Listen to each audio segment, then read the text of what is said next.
మొదలైంది. నల్లమల్ల అభయారణ్యంలో పెద్ద పులులు, చిరుతలు, ఇతర వన్యప్రాణుల లెక్కింపు మొదటి దశ పూర్తయింది. రెండో దశ లెక్కింపు ప్రస్తుతం కొనసాగుతోంది. ఇంతకీ గత ఏడాదికి ఈ ఏడాదికి పులుల సంఖ్య తగ్గిందా, పెరిగిందా? నల్లమల్ల అడవుల నుంచి హెచ్ఎంటీవీ గ్రౌండ్ రిపోర్ట్.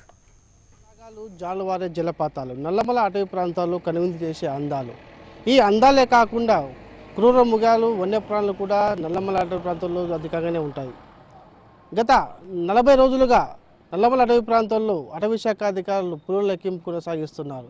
అయితే నల్లమల అటవీ ప్రాంతాల్లో ఎన్ని పులులు ఉన్నాయి, ఈ పులులు వాస్తవానికి ఎక్కడెక్కడ సంచరిస్తున్నాయి అనే దానిపైన పూర్తి విశ్లేషణ కథనం ఇప్పుడు చూద్దాం. నల్లమల్ల అభయారణ్యంలో వన్యప్రాణుల లెక్కింపు ప్రక్రియ కొనసాగుతోంది.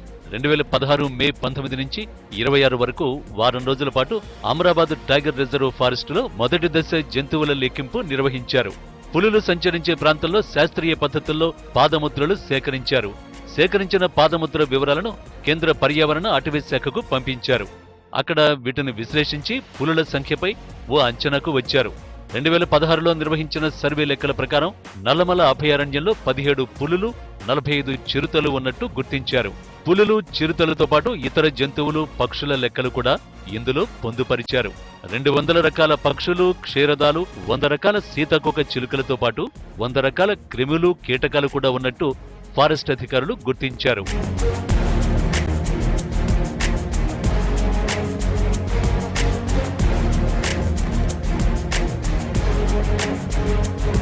దేశంలో 50 వరకు అభయారణ్యాలు ఉంటే నాగర్ కర్నూలు జిల్లా అమరాబాద్ పరిధిలోని అభయారణ్యం 40వ స్థానంలో ఉంది.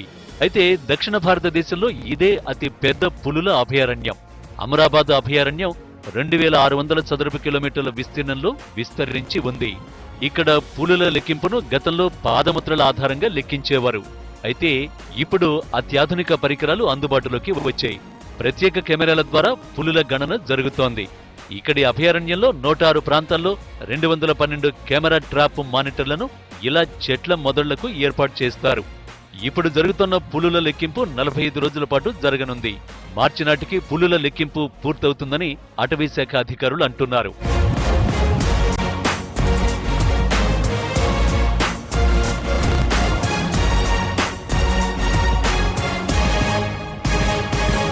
ప్రస్తుత సర్వేలో 6 పెద్ద పులులను గుర్తించగా ఎక్కువగా చిరుతలు కెమెరాకు చిక్కాయి. పులుల పాదం ముద్రలు, మలం, వెంట్రుకలు సేకరించి హైదరాబాద్లోని సీసీఎంబీకి పంపుతారు. అక్కడ విశ్లేషణ తరువాతే నల్లమలలో ఎన్ని పులులు ఉన్నాయన్న దానిపై నిర్ధారణకు వస్తారు.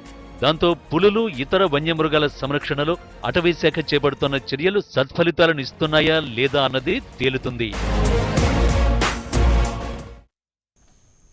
లెక్కింపంటే అంత ఆషామాషి వ్యవహారం కాదు. రాత్రులు ఎక్కువగా సంచరించే పులులను చీకట్లో గుర్తుపట్టడం అంత తేలిక కాదు.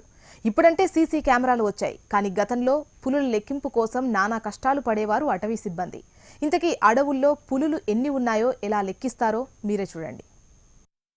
ప్రస్తుతం మనం ఇప్పుడు నల్లమలలోని దట్టమైన అడవి ప్రాంతంలో ఉన్నాము. అమరాబాద్ రిజర్వ్ ఫారెస్ట్ ఏరియాలో ఉన్నాము.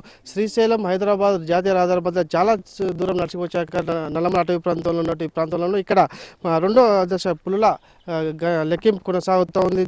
ఈ పులుల లెక్కింపు కొనసాగిస్తున్న పోతులు విడత కొనసాగుతున్న నేపథ్యంలో అంటే ఎలా గుర్తిస్తున్నారు, వారికి ఏమైనా అత్యాధునిక పరిగణలోకి తీసుకొని వారి ద్వారా లెక్కిస్తున్నారా, ఎలా చేస్తున్నారు సార్?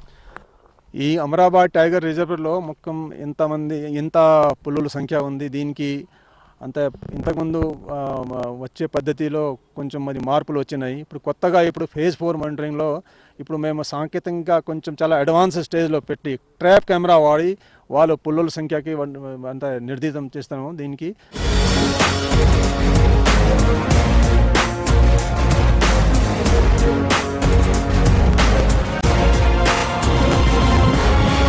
ఇప్పుడంటే నేరగాళ్లను పట్టుకోవడానికి అడుగడుగున సీసీ కెమెరాలు పెడుతున్నారు. మరి అడవుల్లో పులుల లెక్కింపుకు కూడా వాడే సీసీ కెమెరాల తరహా వేరేగా ఉంటుంది.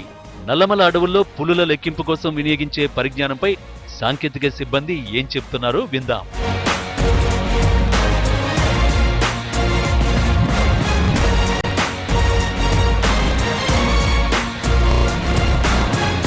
అయితే గతంలో కంటే ఈ ఏడాది అత్యాధునిక పరికరాలు ఉపయోగించి పులుల గణన లెక్కింపు కొనసాగుతున్నది తెలుస్తుంది. నల్లమల అటవీ ప్రాంతంలో పలు ప్రాంతాల్లో దాదాపు ఒక వింగును ఏర్పాటు చేసి దాదాపు ఇక్కడ సీసీ కెమెరాలు ప్రత్యేకమైన అత్యాధునిక పరికరాల నుండి సీసీ కెమెరాల ద్వారా ఇక్కడ పులుల లెక్కింపు కొనసాగుతుంది. ప్రస్తుతం మనం చూస్తున్నాం కెమెరా అమర్చడం వంటి దృశ్యాలు మనం ఇక్కడ చూస్తున్నాం. ఫారెస్ట్ సిబ్బంది, జిల్లా సిబ్బంది, ఎఫ్డి గారి ఆధ్వర్యంలో సిబ్బంది ఇక్కడ కెమెరాలు ఫిట్ చేస్తున్నారు.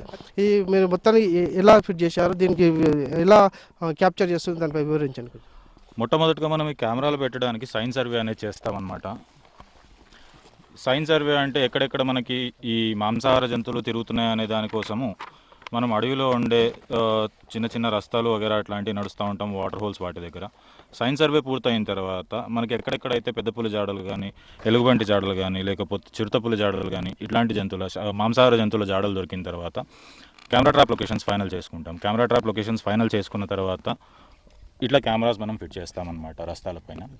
కెమెరాలు ఒకదానికి ఒకటి ఆపోజిట్గా పెడతాం, ఎందుకంటే పెద్ద పులి, ముఖ్యంగా మనం పెద్ద పులిని సంఖ్య మనం తెలుసుకోవడానికి కెమెరాస్ పెడుతున్నాం కాబట్టి పెద్ద పులి 2 flanks, right flank, left flank 2 వస్తే మనకు ఐడెంటిఫికేషన్ ఈజీ అవుతుందని చెప్పేసి మనం ఈ కెమెరాస్ పెట్టడం జరుగుతుంది. 17 పులులు ఉన్నాయని చెప్పి గత లెక్కింపులో తెలిసింది. అది ఈసారి కూడా పెరిగే అవకాశాలు 1-2 పెరిగే అవకాశాలు ఉన్నాయని చెప్పి జిల్లా ఫారెస్ట్ అధికారులు చెప్తా ఉన్నారు. వీడియో జర్నలిస్ట్ సందీప్తో నందనచారి, హెచ్ఎం టీవీ, మహబూబ్నగర్.